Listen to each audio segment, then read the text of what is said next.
Alright, so over here we have a more advanced truss. This particular truss over here still has our two reaction forces. And if I was going to draw this with the pen again, we have a pin joint over here, so it's going to have a force going up and a force vertical and a force horizontal, but this over here is just going to be a rolling support, so it's only going to be able to provide a force in the vertical.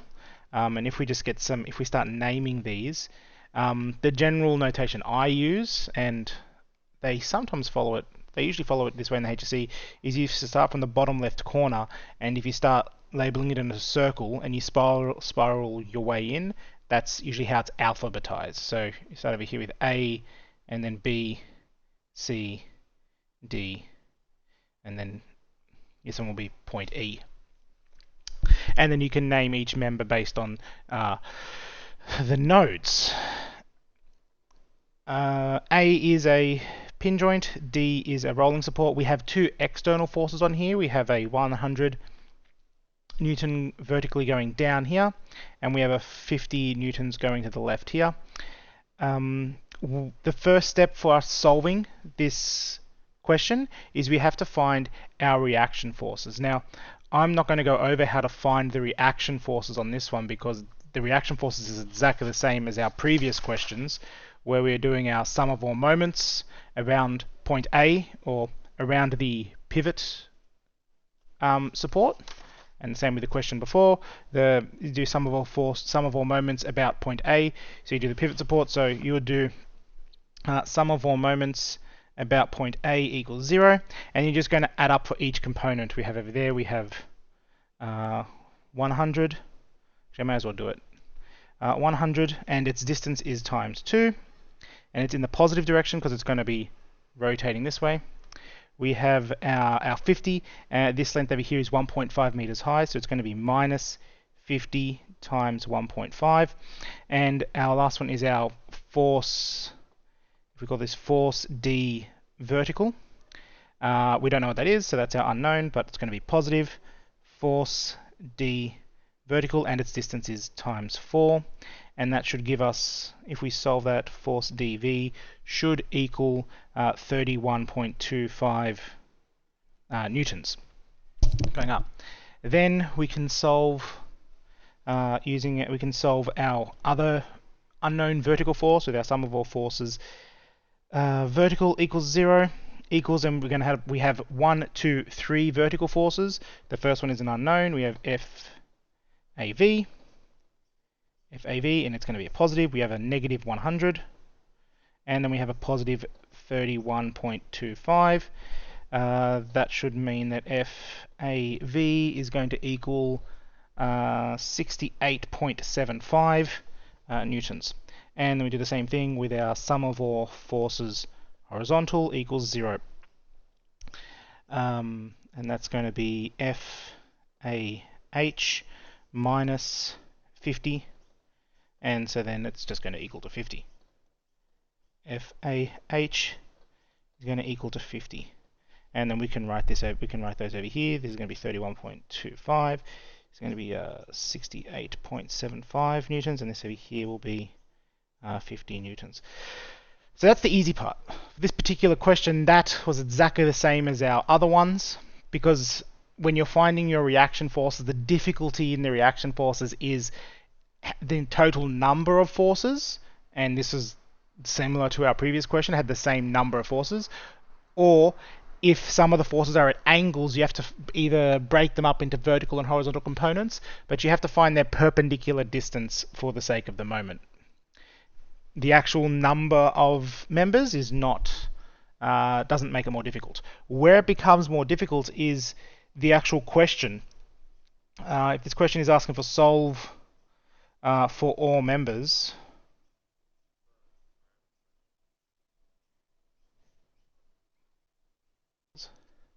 and as someone spotted out here that this is we changed it. This is negative, but the end up answer is still going to be positive because it's still going to be going up.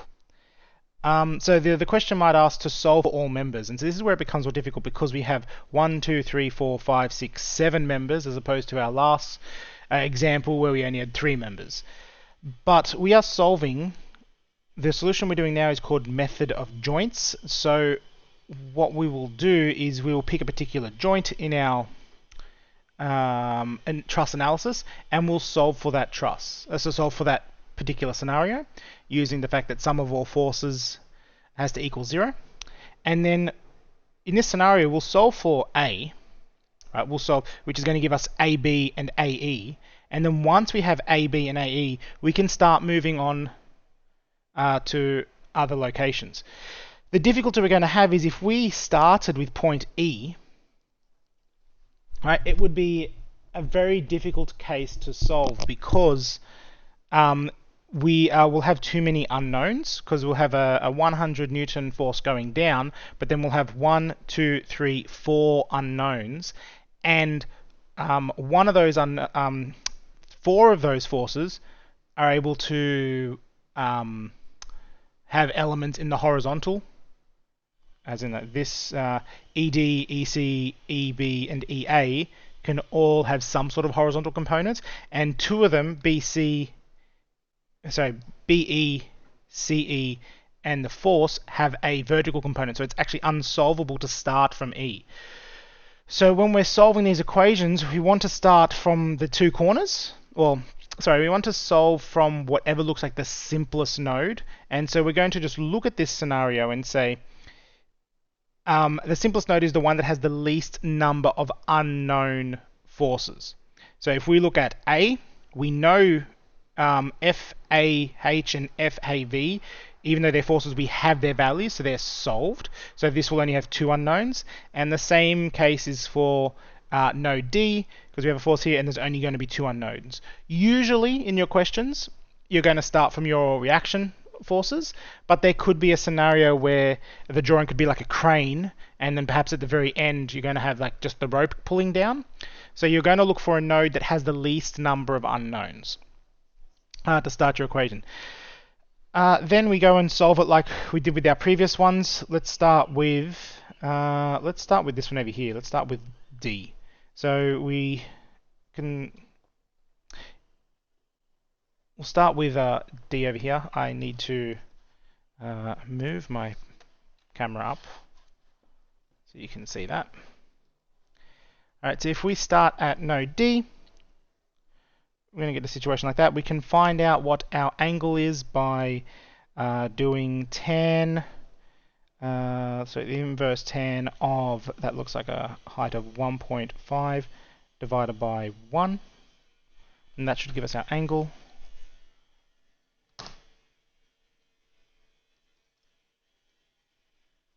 Which will give us an angle of 56.3, and so that's our angle over there, 56.3 degrees. That's a bit messy, but that's 56.3.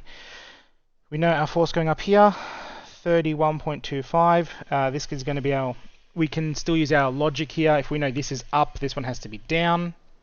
And then if this is going down and to the right, this has to be going to the left.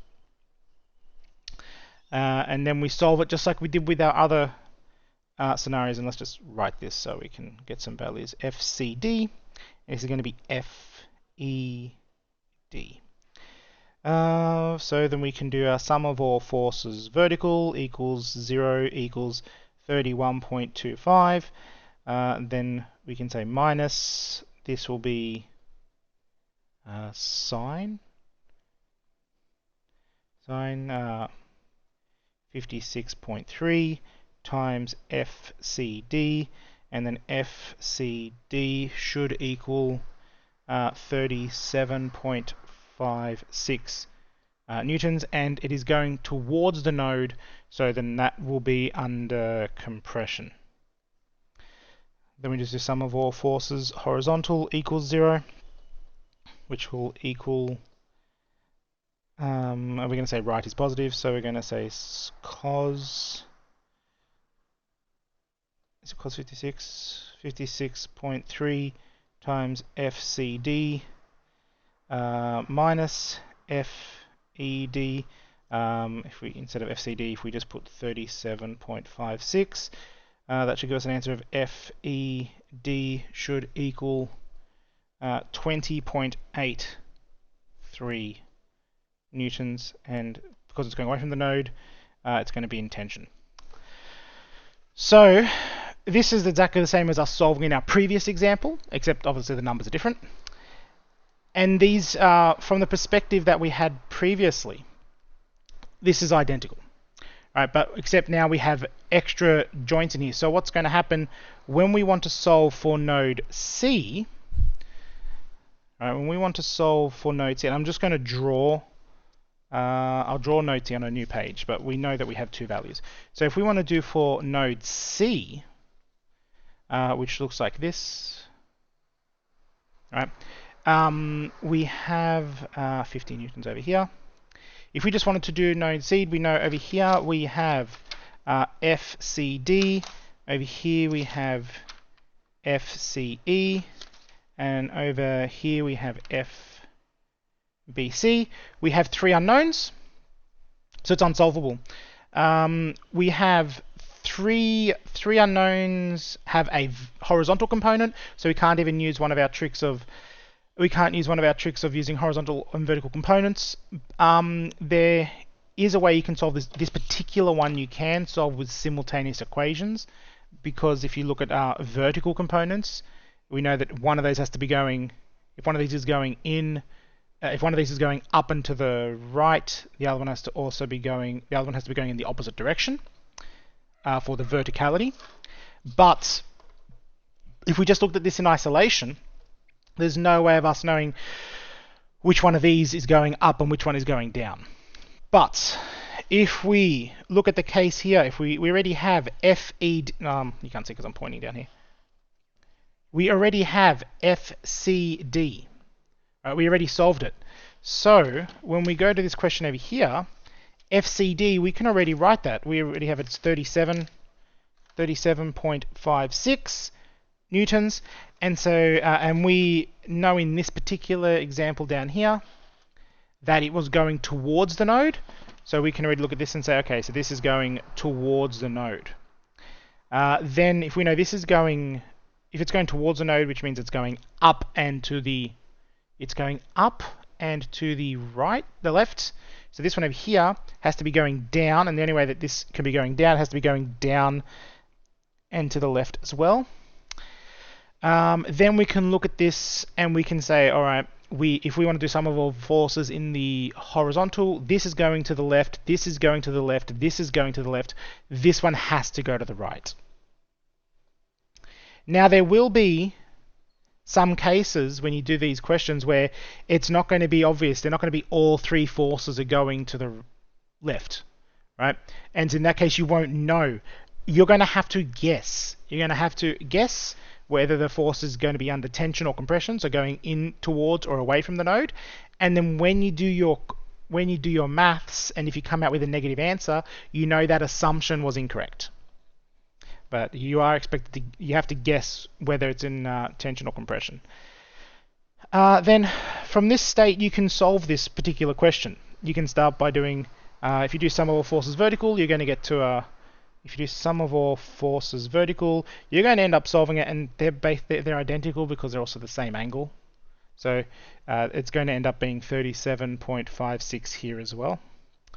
But then this one over here, the difficult one is going to be the sum of all forces horizontal, which is going to be minus 50 plus FBC. If this is this angle 56 as well? Should be 56.3. Then it's going to be minus, that will be cos 56.3 times 37.56 minus cos 56.3 times 37.56. Now I know these are identical, but they're not always going to be. Then that would, if you solve that out, FBC should equal to what I get 91.67 newtons, and because it's going towards the node, that means it is under compression. So now we have this one over here. We have 91.67. So we're slowly building if we go back to our original bridge over here, we are slowly, I think I will draw our answers in red just so they're clear. 37.56, 37.56. We have this one over here as 20.83. So actually that's going to be under, this one is going to be under tension. This one is under compression. This one over here is going towards the node, so this is going to be under compression, but this is going away from the node, so this one is going to be under tension. And then we got our top one, which is 91.67, and that's also going to be under comp. So what we're doing here is we're slowly working our way through. We are slowly working our way through the triangle. Alright, so what we're doing here is we're slowly building up the board with this truss. So just by doing node D and node C, we have 1, 2, 3, 4 of our 7 members. The next one we can solve, if we solve point A, then we're going to get this member and this member, and that just leaves this member over here to solve, and then we can solve it using either point B or E. So even though there is 5 members, we don't have to do the solution 5 times. We can just do it 4 times to solve these questions. So I am going to make you solve the other. I want you to find the other 3 members. So I solved this equation going from point D and point C. I want you to solve by doing point A and then doing point B. I want you to solve it, and I will write my answers over here so you know what the answer is, and then you can check that it's the same as this one. And everything is in newtons.